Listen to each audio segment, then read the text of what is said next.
Hello, welcome back to Monster Hunter 3 Ultimate.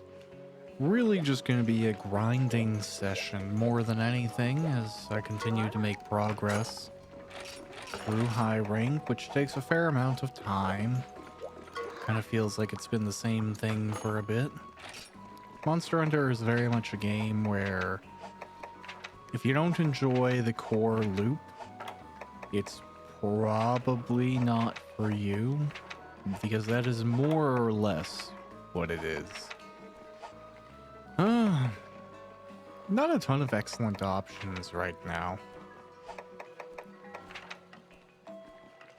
I guess, what do I have? What's best, right? I might as well just go with what I'm best at right now.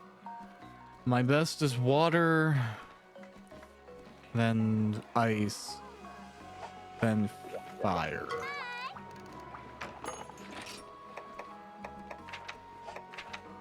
I mean, I could try the Legiacrus. May well be no harm in doing it. I mean, its lightning attacks kind of suck. Then again, Barioth I actually have a little bit of resistance to, so... No, not trying to cancel it. Okay. So let's try that. We'll go Heaven Bread, King Truffle with Icebreaker.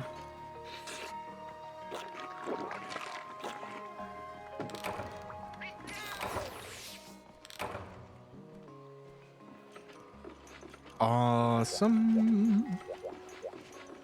I don't know what I'm walking over here. Alright. We'll try the Barioth. You know what? I'm always struck by how pretty this version of the game is.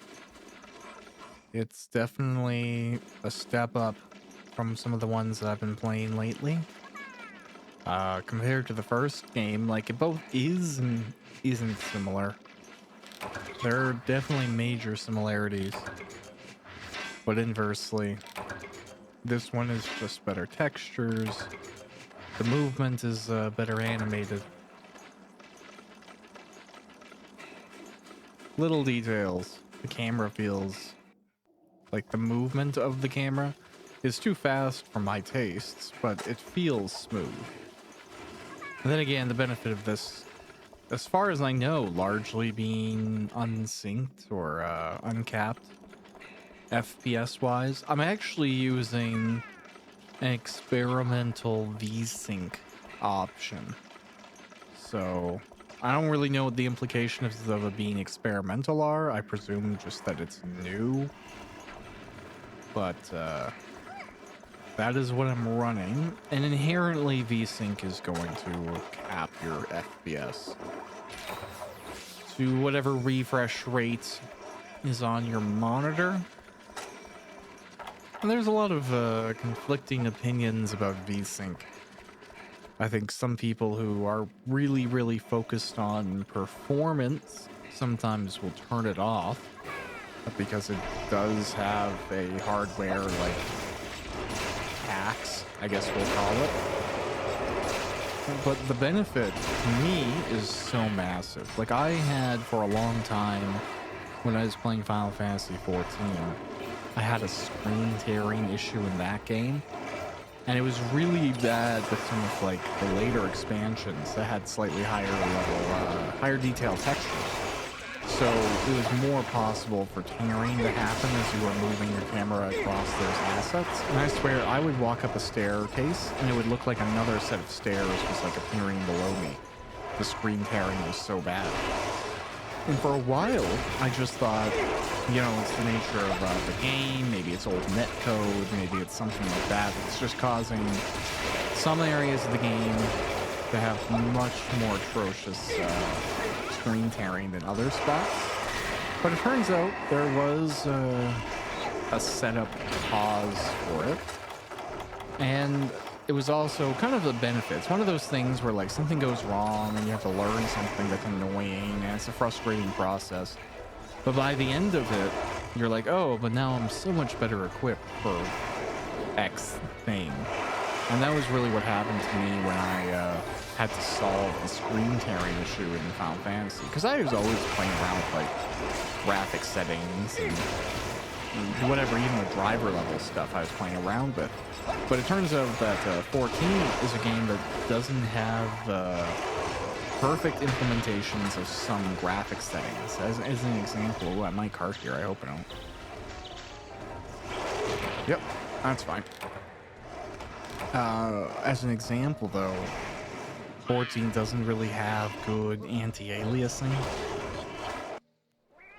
Or it doesn't really have anti-aliasing at all, I guess, depending on the implementation. Which sucks if you're trying to get a really crisp edge. But what you can do, at least if you have a NVIDIA GPU, is you can use the driver itself to set an anti-tropic or anti-atropic, anti-atropic? I don't know, whatever. That thing. Anti-aliasing at the driver level, and you can set it to 16x, which really crisps up the edges. Just a dramatic amount.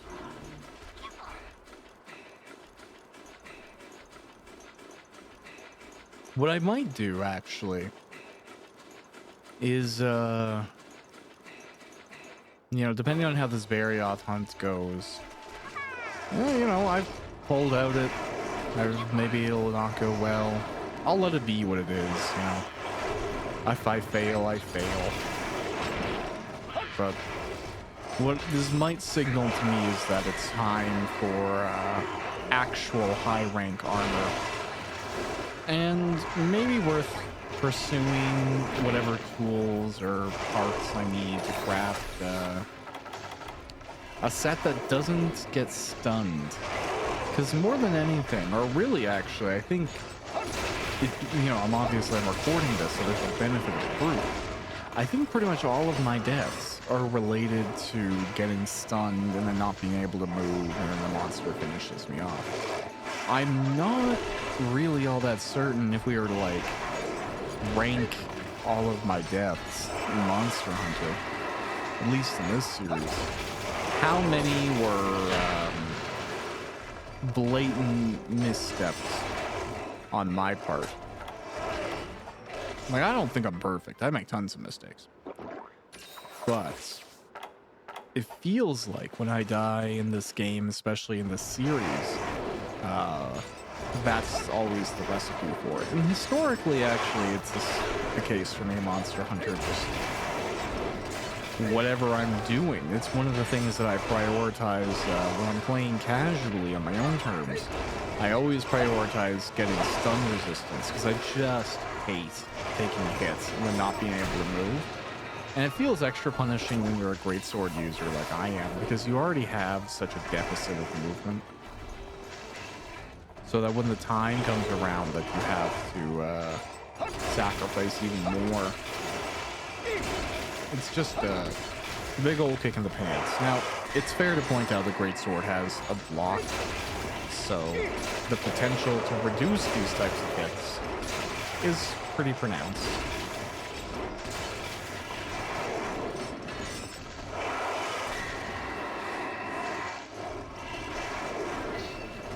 Gosh, would Barioth gear be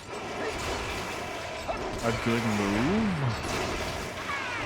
I don't know. I wonder what its lightning resistance is. Everything's kind of weak to lightning. It's one of those issues where, you know, if you get a good lightning weapon, you're often in a very good position in this game. Like Rathlow's Raytheon, a lot of the water monsters, obviously.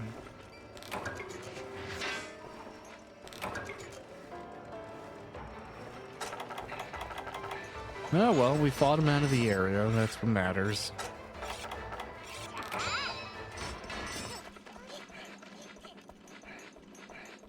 Okay. It's gonna pop up over here, which means he's dropping up out of this cave there. We can just try and take care of these Gigi while we have a second. Oh, wow. I didn't really foresee him entering in such a dramatic method, but that's fine. Gosh, do I really miss my extra health that I came in from eating, though? Gotta kind of do a Dark Souls 2 right now. You only get your health when you prove you don't need it. And it's funny that my favorite of the Dark Souls games is unintentionally like the most punishing. Because it's not even like I like it for the fact that it kicks your butt when you die and you can start to lose health and like, you know, you have that element of challenge to manage outside of the game itself. It's just, I don't know, maybe the theming of it. I really like seeing the Dark Souls verse like an end of fate point in time where things have really started to unravel and fall apart. Because it's kind of the most desolate of the Souls worlds. It's the one that has fallen to the most chaos and is in the worst position.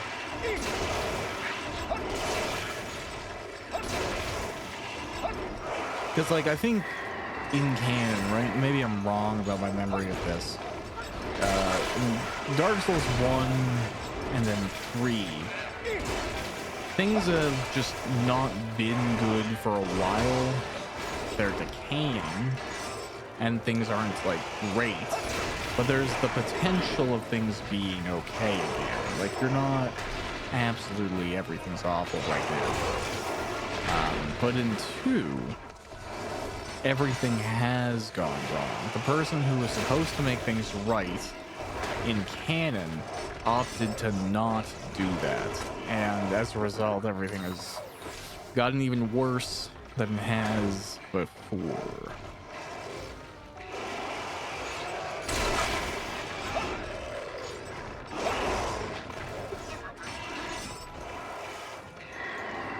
Well, what is it with creeds? Like all of the lords who should have been around decided to just kind of like go away. Like they just decided to stop, or they became very isolationist, but they're still alive. I don't know. I haven't played 3 in a little bit.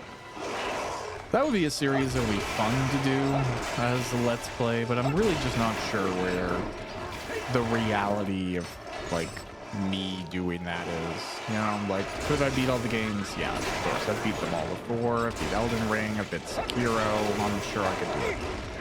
But it's such a popular game to run, and I don't have like some unique connection to it that I feel like justifies that. You know, like Monster Hunter has been a popular game for a really long time, but I have a Rathalos tattooed on my chest, so I kind of feel like there's a, you know, a VIP access of legacy or something dumb like that, where it's like, he's allowed to.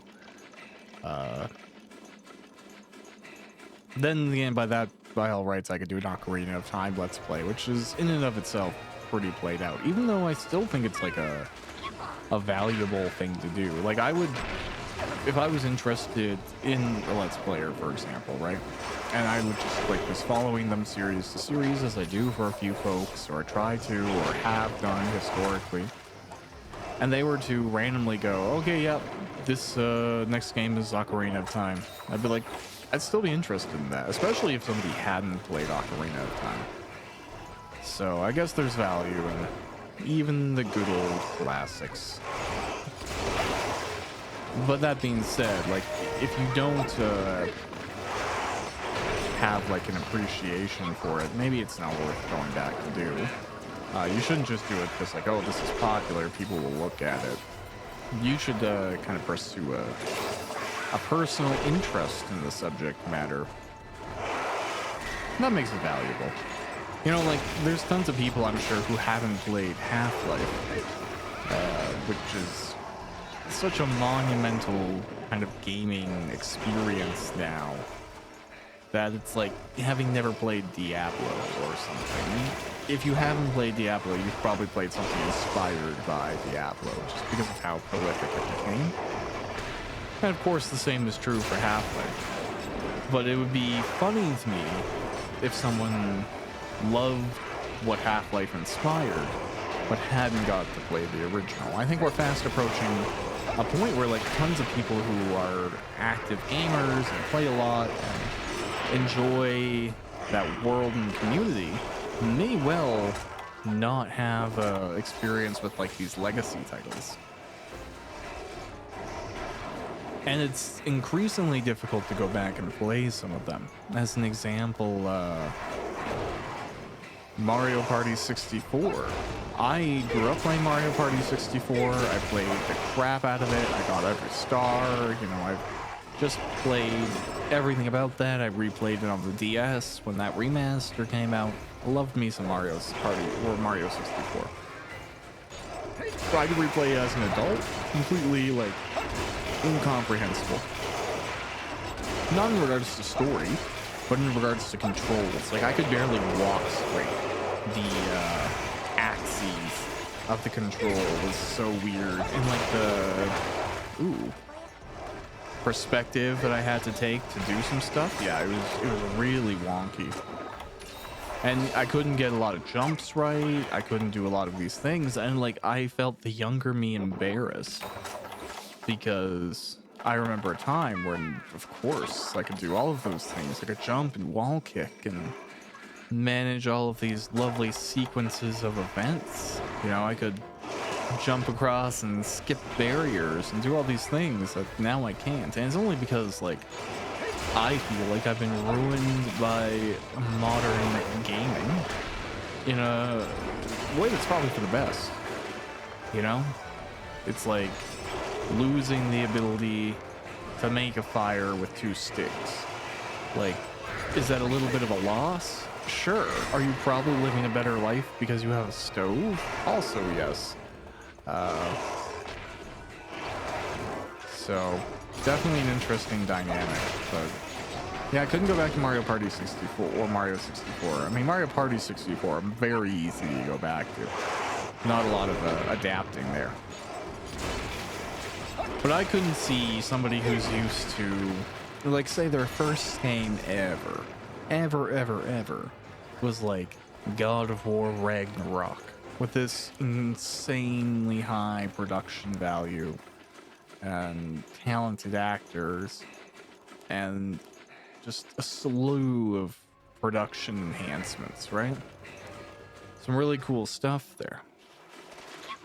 If that was your first experience going to Mario Party 64, like, it wouldn't even be like going back to Casablanca, because I think video games kind of hit differently than classic film.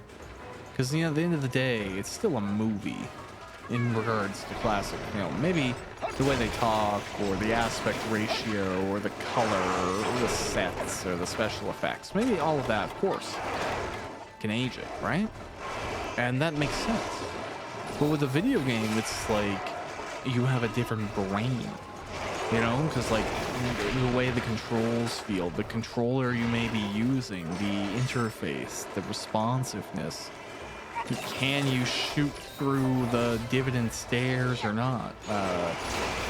The differences between engines and generations, especially if you add some gaps there, becomes really pronounced.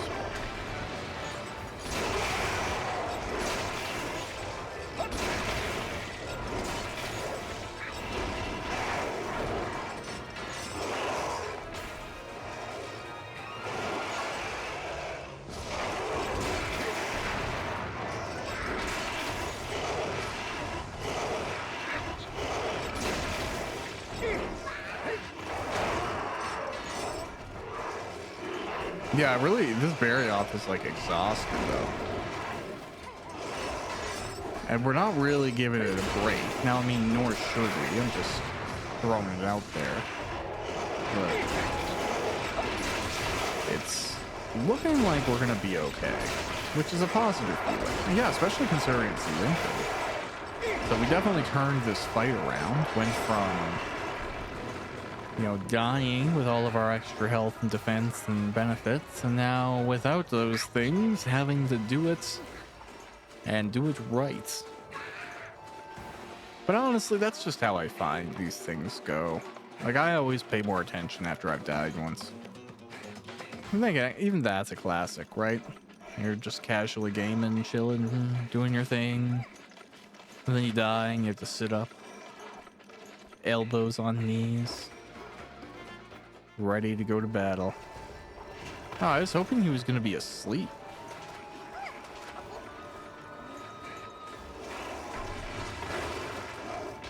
But now that I know to look out for that skydive, I'm gonna, you know, get out of the way. I wonder how close he is to being done here. Throwing some charge hits here. Oh, nice.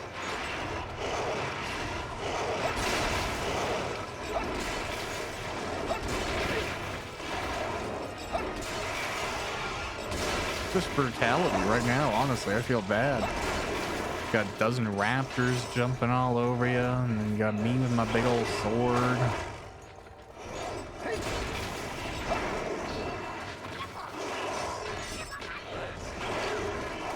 And then some of the white reflections from the Barioth are hitting pretty tough. Like the whites, they're pretty bright. Ah, well. When I enter this out, it tends to get a little bit darker anyways, so I doubt it'll even be an issue. Ooh. That's my bad. Alright, so Barioth, pretty possible. Not a horrible time on this one. A little bit of a fudge to start off there, but that's fine. Just kept me on my toes.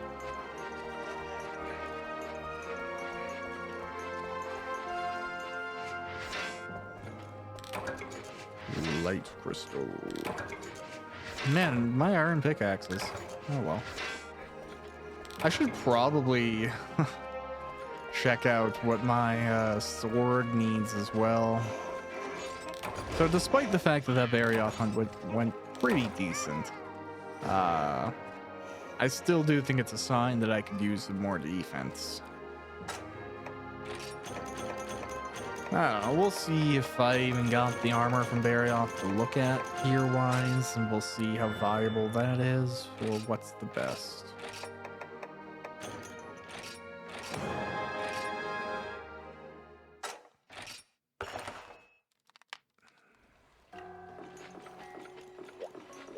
Okay, and I know we're looking for the guy from the Argosy or something as well.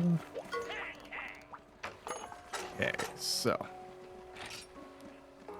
if we were to upgrade that, and that's getting very like high level, 1056 for attack, blue sharpness. That is pretty awesome, but it needs Fusium. It does need Barioth Talon, so I'm fighting the right thing. But Eltalite, that's not going to be for a while.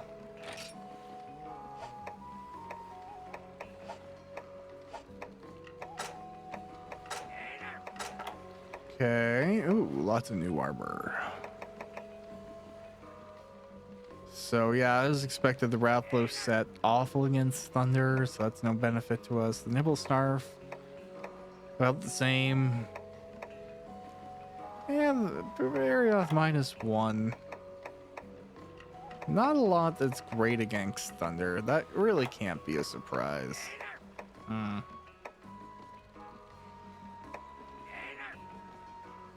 Then I guess it kind of just becomes a matter of, do you pick what's best? I don't know. Just from a defense perspective. Because in which case, the Rathlow set pretty much always is going to win out. Let's go on a little brief exploratory quest here.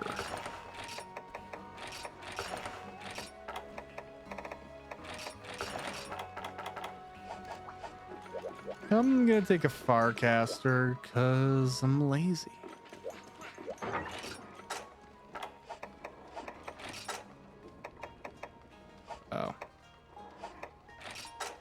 There we go.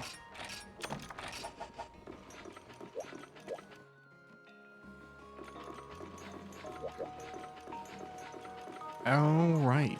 I have to actually take the quest to go on it. Who would have thought of such a concept? I wanted to check out the volcano to see if I can get different ores. Oh, did I don't know. I bought everything. I was going to buy some more pickaxes, but whatever. Who needs to be coherent and choose the right thing? What silliness.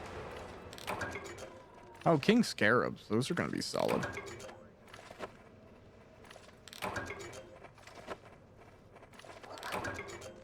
Gold crickets. Jeez, I didn't know I was already full of stuff. Yep, that's on me. I thought I put stuff away. Kind of makes what I'm here to do a little bit pointless, in which case I might as well just... I probably didn't need to use that Farcaster, but whatever.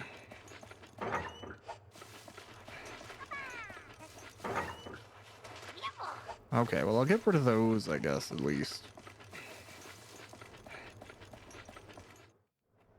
Yeah, such a waste of a Farcaster. So done with me. I forgot, like, as I was using it, I recalled that I can't immediately go back. So, whatever. I guess I'm stuck now.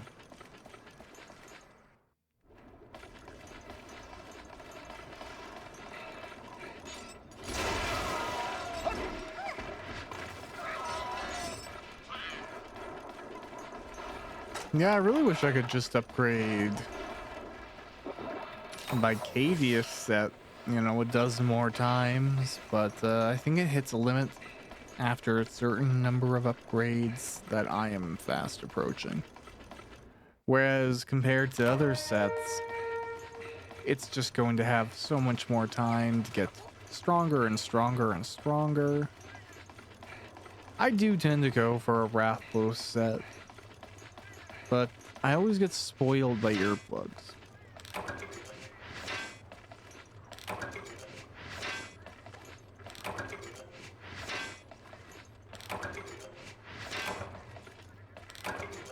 Yeah, well, that's really interesting.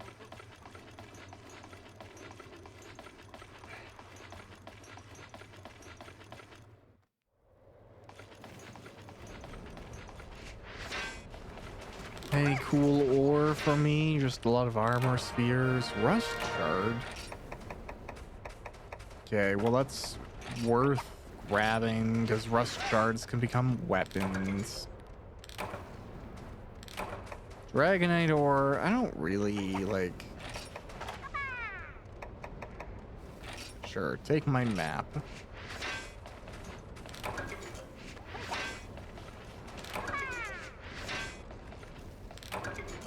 Hey, Fusium. That is what we're here for.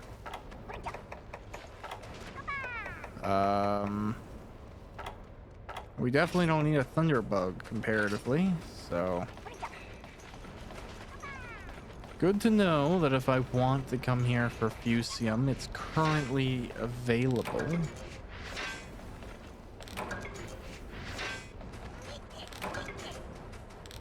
Time-worn charm. Alright, I'm just throwing out all this stuff that I can buy more of.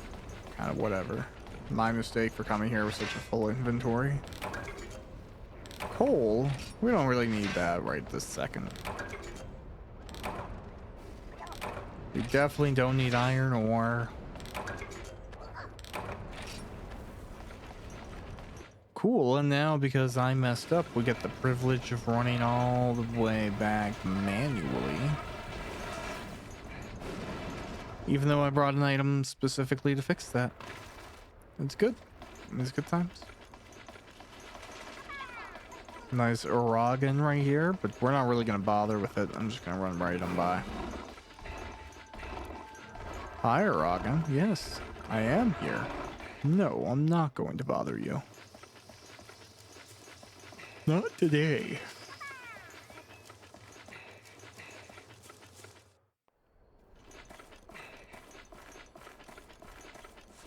Although, you know what's probably valuable?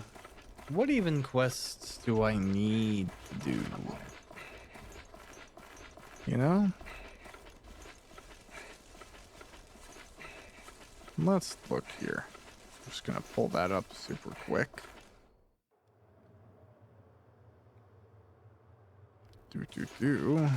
Grab the thing here. We gotta wait to leave anyways. Oh, that's hilarious. I can't grab the thing to leave because I have too much other stuff and I don't have anything to give over. All right, well, I can just buy more hot drinks. It's not the end of the world.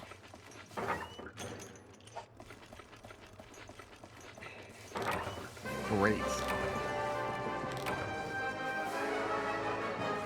Okay, let's see here. Yeah, we're on...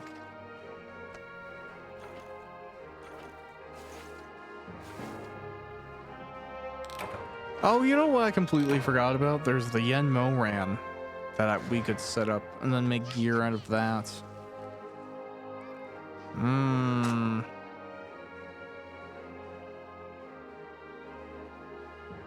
That's a great point. I should look at what that takes, because that's a quest below what we're doing right now. Oh wow, we just got a rusted hammer. That's sick. Water attack and ice resistance. Interesting.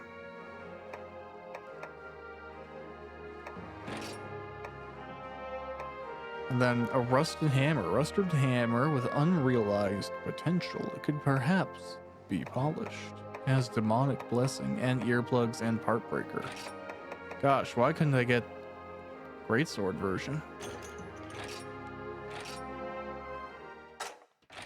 Oh well. All right. Broski. Yes, we're looking at this. Okay. So, yeah, I need one more carbolite ore. I can probably get that now. And then I can probably do another Raytheon high rank.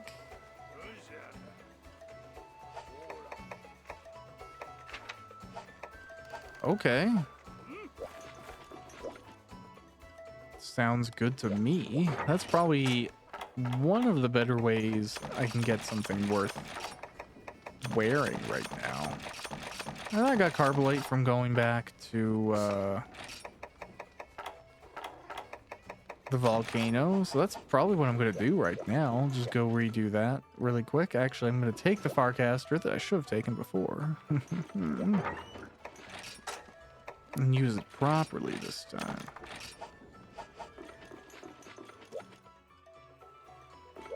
Oh, and you know what ooh, this guy. Hey, bro. Hello, Hunter. Finally, information about a new monster. What is this monster's name, you ask? It's called Seiru. Seiru means Brachiodos. My secret intelligence network, Uasu, say that Brachiodos making trouble everywhere, soon here. So I seek this monster out. And Quran, lo and behold, I find Brachiodos at the Kazan. Kazan means volcano. Very strange, this monster. Able to create spontaneous explosions for reasons unknown. And on monster's skin is slimy parasite mold. So many naso, mystery de roque. However, Giant of Far East, know that you will solve mystery. Yes? Ask Guild Sweetheart to make quest just for you. Dewa, the sea breeze beckons. So Hunter, be quick.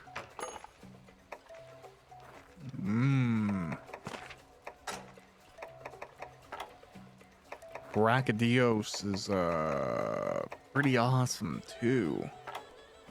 So that's definitely appealing.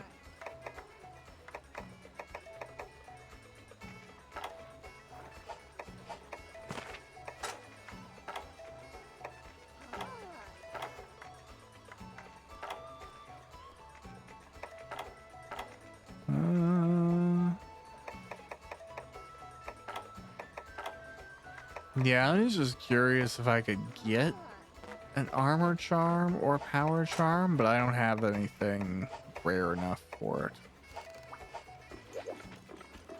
Okay, well, good to know. If it's not Hunter, how goes the hunt? Sorry, lately they've been trying to talk like the Arcosy captain. It's sort of new Shumi, hobby. It's actually kind of Tanoshi. Tanoshi means fun, I think.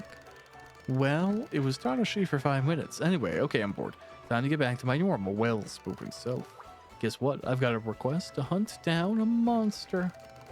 Oh, this time your target is a Brachydios. We have the Argosy captain to thank for this particular quest. He discovered the beast after all. Let's see if I can shed any light on this mystery monster.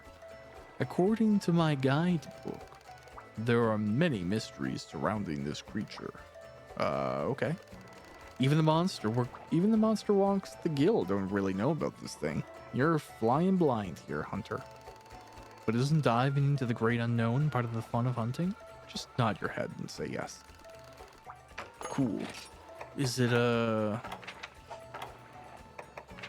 yeah, it's a level 8 rank. Brachydios is gonna be Brachydios, I don't know. It's gonna be a tougher fight, so it's worth us getting this armor. So, on that note, I don't think Raytheon's here. But I can do one more run of the volcano, hoping to get at least one more piece of carbonite.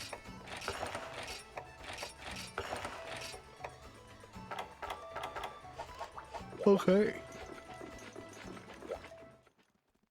And then after the carbonite, I'll probably go and do like a Raytheon, hoping to get a Kara space, and that'll be the video. Very riveting stuff.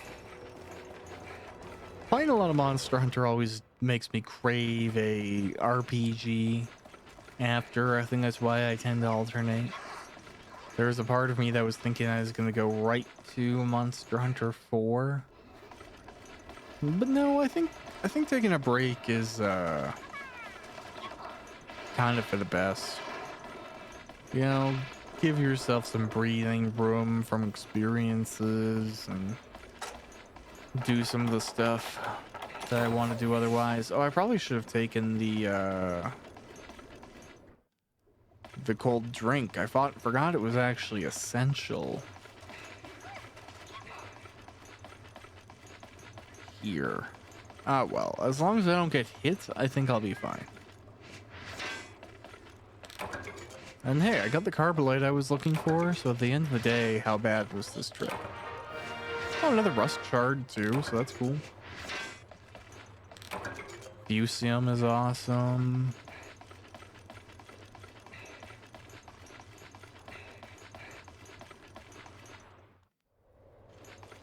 Yeah, let's see if I suffer a heat death or what's going to happen here. It'll be really like it's a fast way to get back if I suffer a heat death. So I'm actually not all that upset if it does happen. Oh, wow. Okay, 3 rust shards. What is up? I always kind of like had this belief that they were rarer than they are, I guess. But it seems to be I'm getting a fair amount of them. Yeah, look at that. I got a maximum amount of rust shards. What a concept.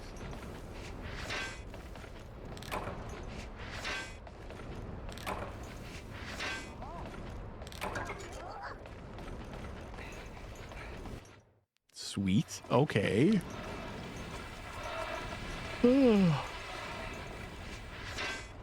Yeah, it's a little bit late where I'm at. Usually I record my videos a little bit ahead of time, maybe a few days. There's been points where I've been weeks ahead. This is not one of those times. This video is coming out probably an hour after I made it. And I don't really want the powder stone.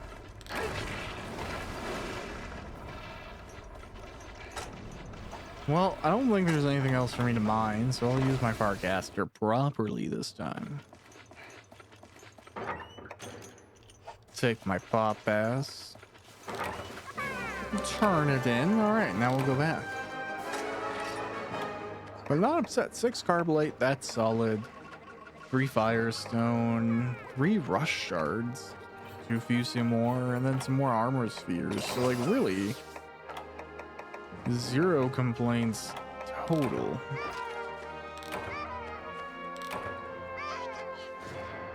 And I'm curious, maybe I will get a Rest Greatsword. I would love that.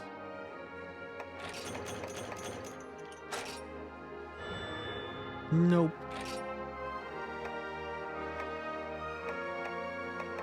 None of these are even anything fancy, so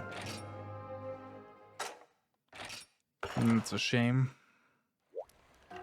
Okay, well, do I have things to put away? I do. I'll put those away. Then, yeah, I guess Raytheon, right?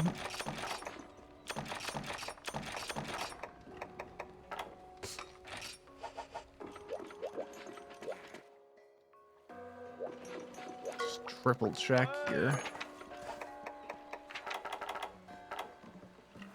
Yeah, Raytheon Caraspace.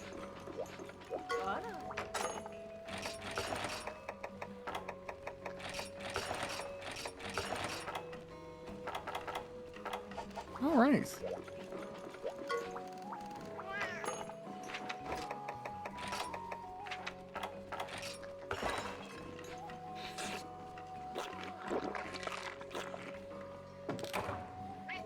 Lovely. All of those benefits. Hope to actually keep them this time.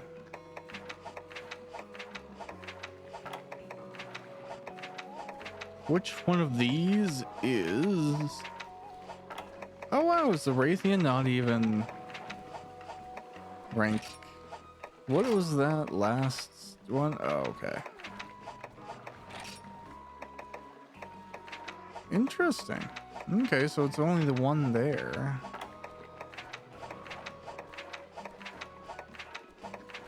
Pink Raytheon. Ooh, this one kind of lets me double up. I need a Raytheon and a Baroth. Ooh. Well. Oh, wait, no. Is it a Baroth or a Barioth? God, the differences matter. Baroth. Okay. Yeah, then that quest is more or less designed for me right now.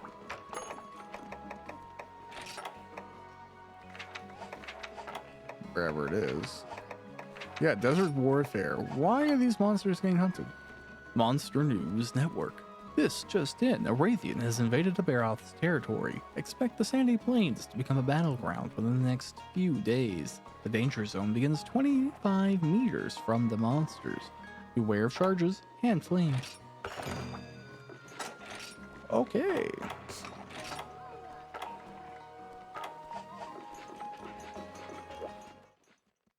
Well, this is kind of like super convenient because I'm fine with splitting the health pool of the monsters I gotta fight.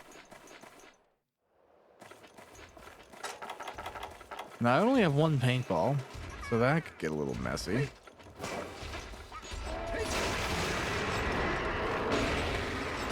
But I'm sure we'll figure it out.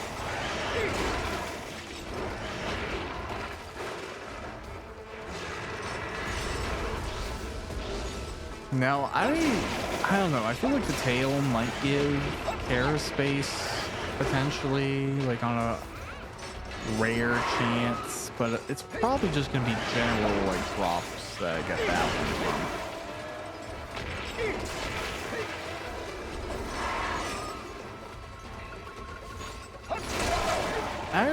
I kind of forget. I can look it up. It's fine, but I can't recall in this game how gold and silver Rathlos are discovered. Are they like required for progression?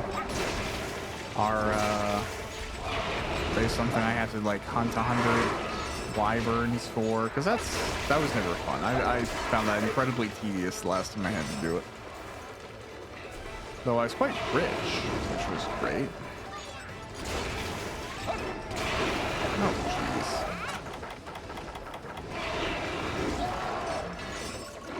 You think you're safe.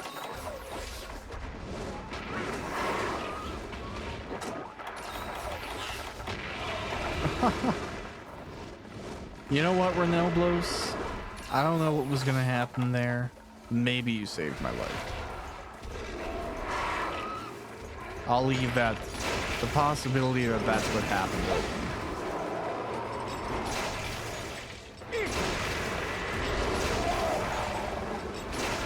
Nice.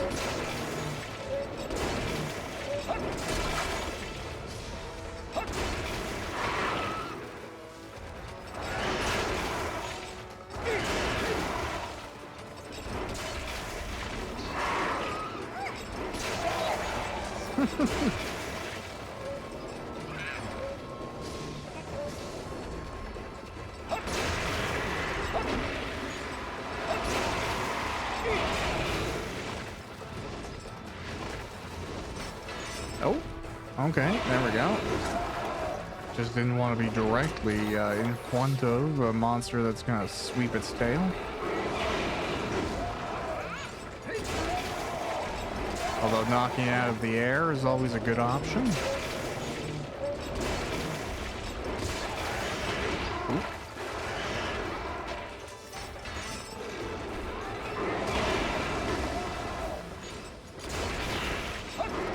Now if I could get a tail cut in midair, like that's just peak Monster Hunter right there. I don't think there is more joy.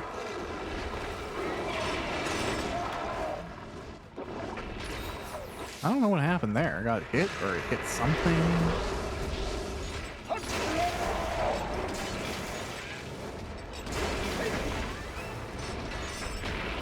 Ooh, wind.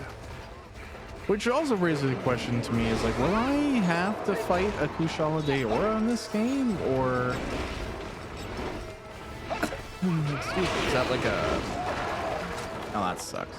Like a secret monster or something in this instance. Like I have no idea.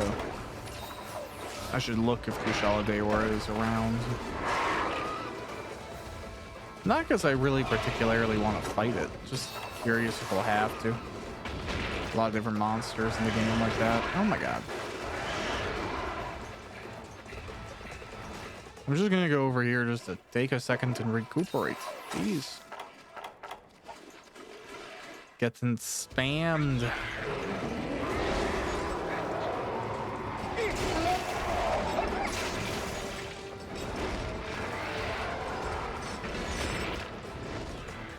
All right, makes sense. You're flying away. Where are you going to, Raytheon?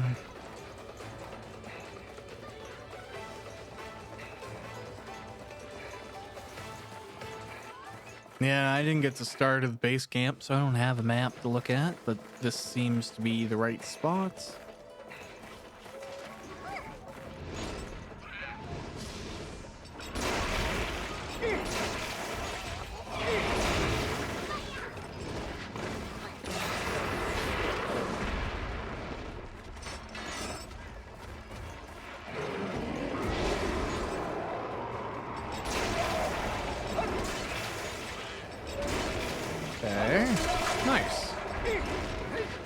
Okay, we just get the tail cut at 5 minutes, it looks like, which is not too bad timing wise.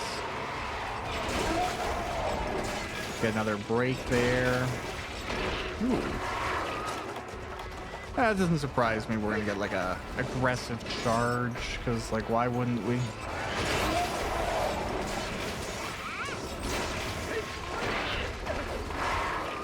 Yeah, and it's important to note that, you know, the dual hunt, so wherever that bear up is on this map, he is causing the Raytheon to have limited health. And what's nice is like it's not like he killed one and then the other one gets its full health back or something like that. No, they both have half of the regular pool of health.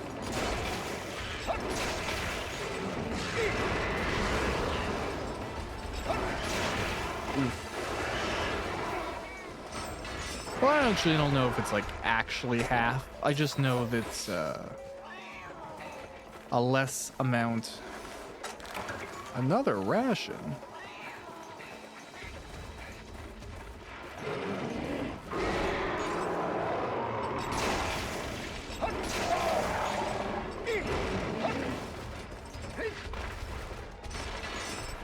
Okay. Was that like a panic dive to get into an area where it can fly away? Yep, looks like it. I wonder if that means that we've already dealt enough damage for this Raytheon to be close to passing away? Or what's the situation?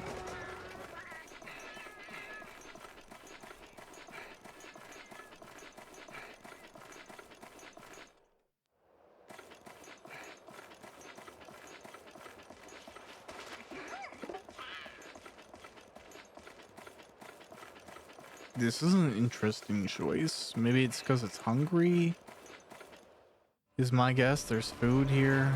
Yep.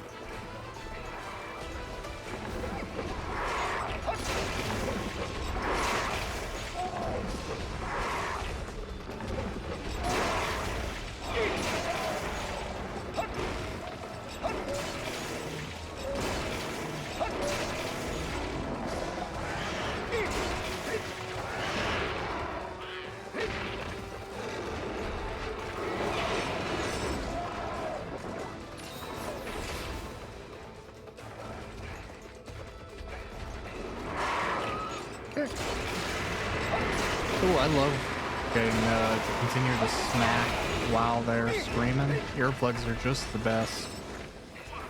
Oh wow, look at that, limping. Nice.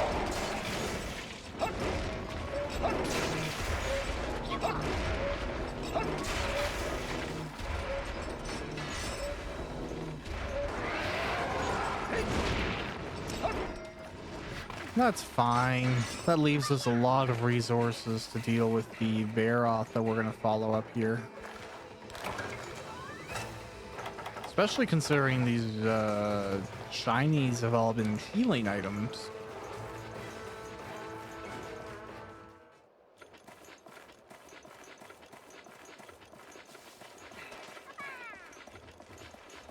Oh geez, so far to go. I do wonder, is the Baroth already on the map? Is he not on the map? How does that work right this moment?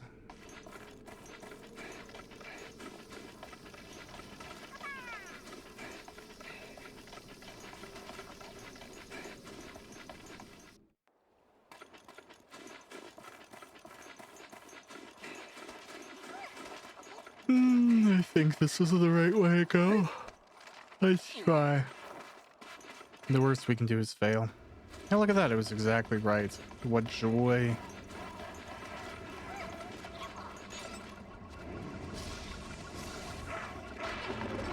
Oh, come on.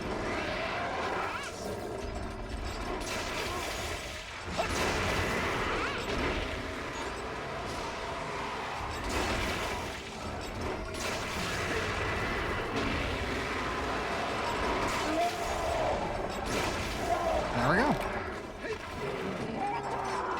Now we just gotta go find the Baroth, and we are set.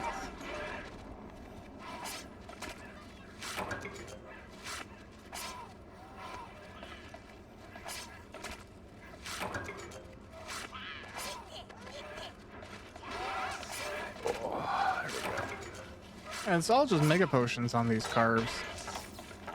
I mean, not gonna complain, but kind of interesting.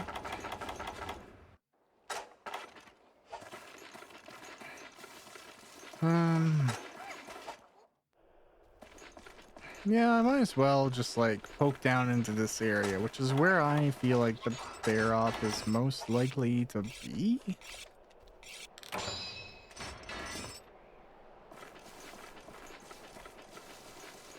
And hopefully he has about as much health as the Raytheon does.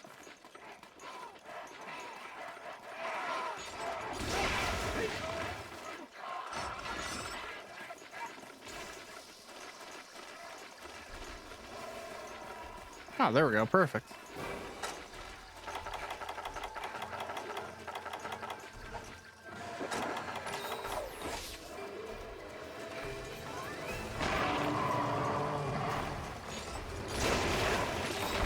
Okay.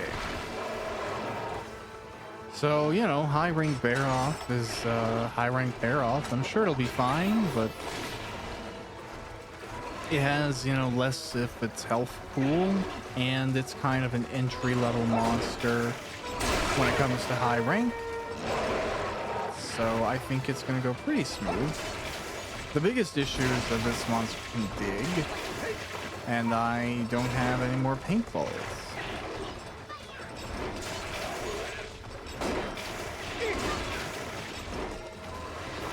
Probably something I can address by fertilizing some paint sap plant. Oh.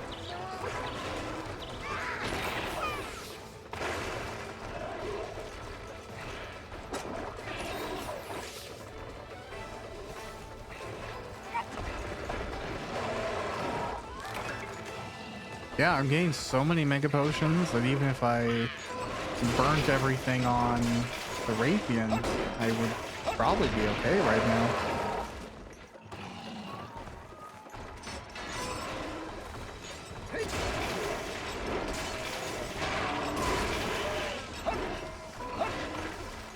Yeah, being able to fight through wars is just like, it's such a advantage. Monsters really try and throw you off by abusing that. And when you can just keep on going, they realize pretty quick, oh no, this is not good for me.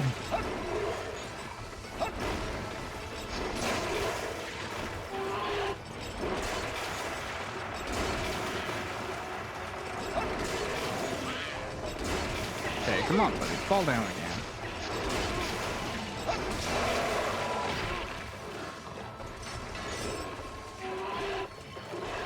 Okay, I'm not gonna head rush that. Some things you do, some things you don't. I always think of that line. It's not even like a super old movie or anything, but the movie The Irishman. Probably the only thing I really remember from it are two items. One, there's a monologue that the character gives when he's talking about his time in the war, where he is making German soldiers dig their own graves. Then he makes a joke that they did it really fastidiously, they did it really well, they dug good graves, and he wondered, did they think if they dug the grave well enough that we wouldn't be inclined to use it? And I just thought that was an interesting observation from the movie. But the last one, the second one, is in relation to charging or running away from somebody based on their weapon. And it was like, if you see somebody pull a gun, you charge them. If somebody pulls a knife, you run away. And that makes a fair amount of sense in all reality. Because, like, running away from a gun is, you know, one of the worst positions to be in if somebody has a ranged weapon. But if you can close that gap and maybe like manipulate where it's pointing or physically get it away from the person, that improves your chances of survival quite dramatically. Whereas fighting with knives, pretty much everyone ends up getting hurt in those situations, and it's just worth avoiding. Especially too, like, you kind of only want to use a knife in a situation where your life is legitimately threatened. I would never ever advise someone bring out a knife as a method of intimidation, because all it really does is escalate things, show that you're willing to use lethal force, which could like bring on lethal force against you. It can make you look like a pretty aggressive person in a conflict. You know, if you're the first person to go for a weapon, that makes things pretty criminally pretty quick compared to maybe you're having an argument or a scuff. That, while not perfect, is a little bit more understandable maybe, or at least allowable. But even in knife fights, like people who are really experienced, chances are there's going to be one decided victor based on like an initial reaction. So, you know, like a knife fight starts and then one of the guys gets nicked in the femoral artery, and then he is on the floor, you know, 10 seconds later. that the other person might be okay in that situation. But that's really it. Things go incredibly one-sided, or both sides end up with a lot of holes in them. And that is just not the end result I think anyone's looking for. So yeah. Interesting observation from the film, but it makes sense based on reality. Although, you know what, I liked that movie, and I thought it was well done. Didn't mind the length or anything like that. I remember thinking it was like a little bit classical for the director, you know, calling back all these other mafia movies that he had made in the height of his career. But it was enjoyable, and at least, you know, as the characters progress and the story progresses, you get a general sense of satisfaction. But I wanted to like Killers of the Flower Moon and just didn't really. Like, I liked parts of it. I liked shots in it. I liked acting in it. I liked the showcase of like the cold-hearted brutality that was carried out upon these people that are unfortunately, you know, real. And only unfortunately because those types of things had to happen.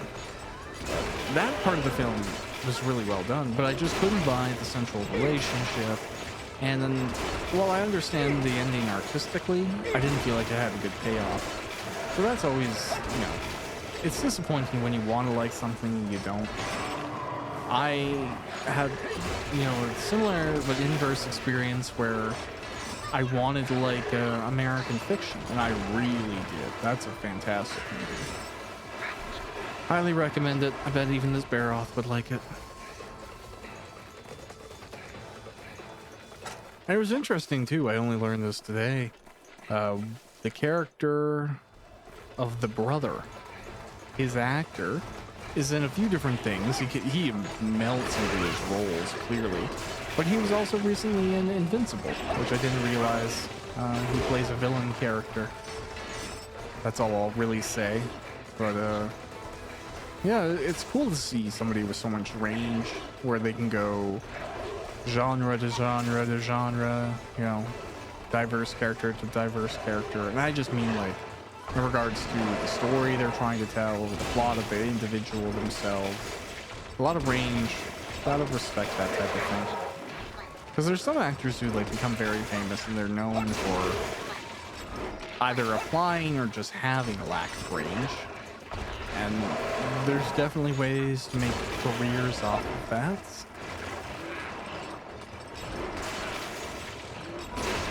Although, I don't know, it kind of feels like it's the world's leaving that type of thing behind. Maybe that's just me. Maybe, you know, celebrity culture and the idea of a individual based like feature, like what is it called? It was there's an old term in like old Hollywood and something. You'd have like a famous character or famous actor, and it's like a vehicle. That's what it is. So it's like, this is a X actor's name vehicle.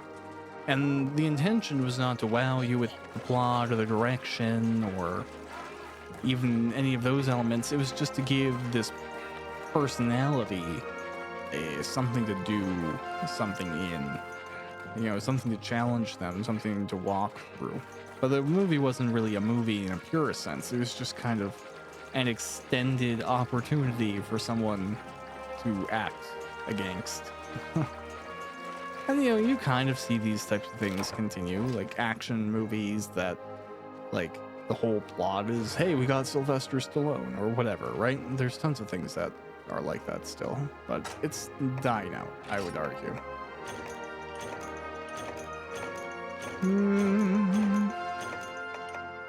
So I think I got some of the stuff I'm looking for.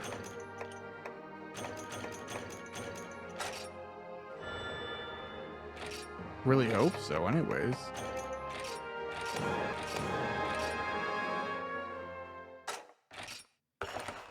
All right, let's go look really quick. Hey, sir. Did I get a single thing that you're looking for? Oh, I got all of the things that you're looking for. And if I just turn something in, I can get the thing. Oh, that's awesome. Okay, take 2 lava nuggets. I don't care. Oh, nice. I didn't expect to just like flat out do it. So we'll build the dragon ship. Awesome. And that means presumably... Nice. This Yenmo-ran is now quest. It's a little bit of a tedious quest, but it could be a fun opportunity to get some sweet armor. Maybe that's what I'll do this time around when we return. Thanks for watching. Bye.